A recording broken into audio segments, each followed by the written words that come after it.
সপ্তর্ষি, কেমন আছো? ভালো আছি, আপনি কেমন আছেন? এই তো চলছে আর কি, একরকম নতুন বছর পড়লো, তাই আশা করব বছরটা সুন্দর করে কাটুক। ওকে, তো তোমার ক্যারিয়ার গ্রাফটা কেমন, মানে 2025-এ তুমি বেসিক্যালি কি প্রোগ্রাম রাখছো? অ্যাকচুয়ালি প্রত্যেকটা বছরই একটা নতুন রেজলিউশন থাকে, নতুন একটা কিছু করার একটা প্ল্যানিং থাকে। 2025-এ আমার প্ল্যানিং হচ্ছে যে কাজগুলো ফেলে এসেছিলাম এবং যে কাজগুলো হয়নি, মানে পড়ে থাকা কাজগুলোকে নতুন রূপে করা। তুমি হেলথ ইন্ডাস্ট্রির সঙ্গে সঙ্গে এন্টারটেইনমেন্ট ইন্ডাস্ট্রিটা একসঙ্গে কভার করো, এটা আমরা জানি। তো অ্যাজ আ মডেল তুমি মোটামুটি কৃতি বলেই আমার মনে হয়, তার কারণ প্রচুর হোর্ডিং, প্রচুর ম্যাগাজিন, প্রচুর বিজ্ঞাপন, কমার্শিয়ালস নানান জায়গায় তোমাকে ইতিমধ্যে দেখা গেছে। তো বর্তমানে তোমার মডেলিং গ্রাফটা বা মডেলিং ক্যারিয়ার নিয়ে কি ভাবছো? অ্যাকচুয়ালি আমি যে বছর কাজ করেছি বা এখন যেগুলো কাজ করছি, বেসিক্যালি আমি প্রিন্টের উপর বেশি কাজ করেছি অ্যাজ এন প্রিন্ট মডেল। আমি ম্যাগাজিন করেছি, আমি ই কমার্স করেছি, আমি ব্র্যান্ডস করেছি, আমি হোর্ডিং করেছি। তো বর্তমানে দেখা গেছে মডেলিংটা অনেকটা মডিফাই হয়ে গেছে। মডিফাই হয়ে কেমন হচ্ছে, মডেলিংটা সোশ্যাল মিডিয়ার উপর ডিপেন্ড করে এখন অনেক মডেলসরা তাদের কেরিয়ার তৈরি করছে। তো অ্যাকচুয়ালি আমিও নিজেকে সেইভাবে সোশ্যাল মিডিয়া কেন্দ্রিক কিছু কাজে লিপ্ত অলরেডি হয়েছি। তো ডেফিনেটলি আপডেট করেছি নিজের কেরিয়ার গ্রাফকে, এবং সময়ের সঙ্গে সঙ্গে নিজের চাওয়া পাওয়া এবং নিজেকে আপডেট করার চেষ্টা করছি। 2025-এ ডেফিনেটলি একটা নতুন কিছু করবো। স্টিল ফটোশুট বা ভিডিও শুট, এই দুটোর মধ্যে কোন জায়গাটায় বা কোন এরিয়াতে তুমি নিজেকে কমফোর্টেবল বোধ করো? স্টিল একটা পোর্শন যেখানে কিছু দেখানো বা কোনো মুভমেন্টের কোনো ম্যাটার থাকে না, যেটা লুক এবং প্রোফাইল এক্সচেঞ্জের উপর হয় বেসিক্যালি। আর ভিডিওতে অনেক কিছু ক্রিয়েটিভিটি থাকে, আর বর্তমানে তো রিলসের যুগ, তো ভিডিওটাকেই বেশি প্রাধান্য দেওয়ার চেষ্টা করছি রাদার দ্যান স্টিল। তোমার শরীর স্বাস্থ্য মানে সৌন্দর্য সম্পর্কিত যে প্র্যাকটিস বা কি বলবো রোজ নামচা, সেটা কেমন? শরীরের সঙ্গে স্বাস্থ্য, তো শরীর স্বাস্থ্য ছেড়ে বা রেগুলার ওয়ার্কআউট অ্যাক্টিভিটিস ছেড়ে আমি কোনো কিছু ভাবতে পারিনি, আর হয়তো ভবিষ্যতে পারবো না। আর আমি সবাইকে একটা কথাই বলবো, 2025, 2024 বা 2026 বলে এমন কোনো কথা নেই। শরীর স্বাস্থ্য, ওয়ার্কআউট, ডায়েট, এটা যাতে ডেইলি রুটিনে থাকে, তাহলে আপনিও ভালো থাকবেন আর আমিও আপনাদের ভালো দেখতে পারবো।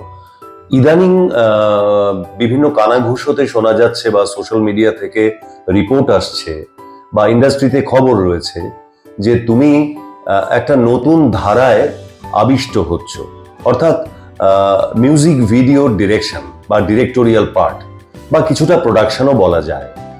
এই গল্পটা যদি আমাদেরকে শোনাও যে কি পদ্ধতিতে বা কিভাবে তুমি মিউজিক ভিডিওতে একটা নিজের এক্সপার্টিজ তৈরি করলে। অ্যাকচুয়ালি বহু বছর ক্যামেরার সামনে কাজ করেছি, বর্তমানেও করছি এবং হয়তো আগামী দিনেও করব, কিন্তু ক্যামেরার পিছনটা নিয়ে আমার একটা প্রথম থেকেই একটা জানার ইচ্ছা ছিল। তো সেই ইচ্ছার উপর ডিপেন্ড করে আমি জেনেছি, আমি কোর্স করেছি, আমি ক্যামেরার পিছনে এডির কাজ করেছি এবং ক্যামেরার পিছনটাকে খুব ভালো করে জেনেছি। তো 2024-এর শুরুর দিকে তো আমার মনে হলো ক্যামেরার পিছনে যদি কিছু করতে পারি, তো যদি কিছু করতে পারা থেকেই ডিরেক্টোরিয়াল পার্টে আসা। শুরু করি একটা দুটো শর্ট ফিল্ম ডিরেকশন থেকে, তারপর লাগাতার মিউজিক ভিডিও। বর্তমানে 2024-এ আমি 16খানা মিউজিক ভিডিও ডিরেক্ট করেছি। 2025-এ আমার 3খানা প্রজেক্ট লঞ্চ হচ্ছে, কাজল চোখে, ও ললনা, ও পিয়া। 6 তারিখ রিলিজ, আশা করি আপনাদের ভালো লাগবে। তো ক্যামেরার সামনে এবং পিছন দুটোই আমার মনে হয় একটার সঙ্গে একটা রিলেটেড। ক্যামেরার পিছনটা যদি স্ট্রং না হয়, ক্যামেরার সামনে কেউ অভিনয় করতে পারবে না, এবং ক্যামেরার সামনে যদি অভিনেতা খুব স্ট্রং না হয়, ক্যামেরার পিছনে যে ডিরেক্টর থাকবে তার অভিনয় মানে করানোটা খুব কঠিন। তো ক্যামেরার সামনে এবং ক্যামেরার পিছন নিয়ে পুরোটাই তো ইন্ডাস্ট্রি, আর আমরা তো একটা ইন্ডাস্ট্রির পার্ট। তুমি তোমার বাবা মার একমাত্র সন্তান, সেই জায়গা থেকে তোমার ক্যারিয়ার তৈরি করার পিছনে বাবা মার সমর্থন বা ভালোবাসা কেমন পেয়েছো?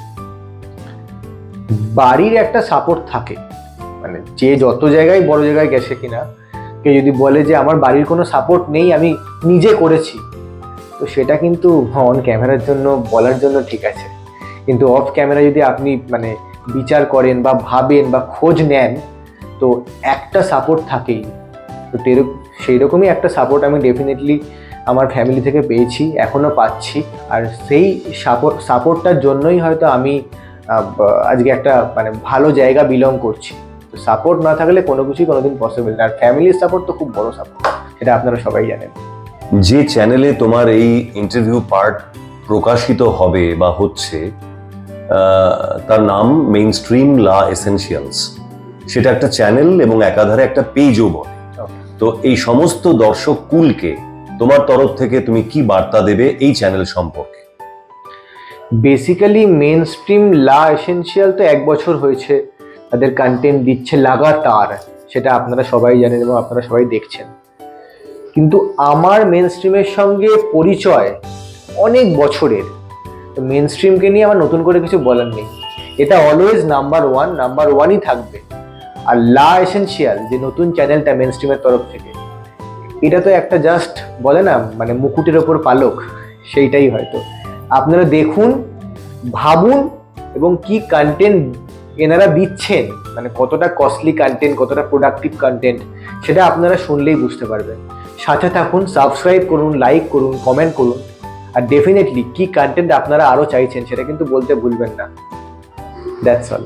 তোমার থেকে তোমার জীবনের এবং ক্যারিয়ারের অনেক গল্প দর্শকরা শুনলেন, তোমাকে অসংখ্য ধন্যবাদ।